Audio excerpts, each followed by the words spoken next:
বাংলাদেশে হত্যা ধর্ষণ খুব বেড়ে গেছে। চোখ কান ঝালাপালা। শিশু হত্যা, শিশু ধর্ষণের খবরে রাস্তায় চলতে চলতে অনেক দিন ইঁদুর, বিড়াল আর কুকুরের লাশ দেখেছি, আর ভেবেছি মানুষ হলে গাড়ির চাকায় পিষত না, গলে পচে শিয়াল শকুনের খাদ্য হতো না। কিন্তু সে কথা আমার মিথ্যে হলো, মিথ্যে হয়েছে আমার ভাবনা। আজ 6 বছরের ফুটফুটে লাশ গলে পচে শেয়াল কুকুরের খাবারে পরিণত হয়েছে। লাশ নামে পরিচিত হওয়ার আগে ওর নাম ছিল নীরব। নীরবকে এভাবে নীরবে মা বাবার বুক থেকে কেড়ে নিয়ে নীল আকাশে ভাসিয়ে দিল কোন সে নিষ্ঠুর জঘন্য পাষণ্ড।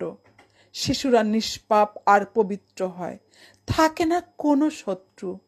পশুর যেমন শত্রুতার প্রয়োজন হয় না, যাকে ইচ্ছা হত্যা করে, তেমনি এ কোন নরপশু, যার হৃদয় পশুর পশুত্বকে হার মানিয়েছে, হয়েছে তার চেয়েও ভয়ঙ্কর, আর করেছে লোমহর্ষক কাহিনীর সৃষ্টি।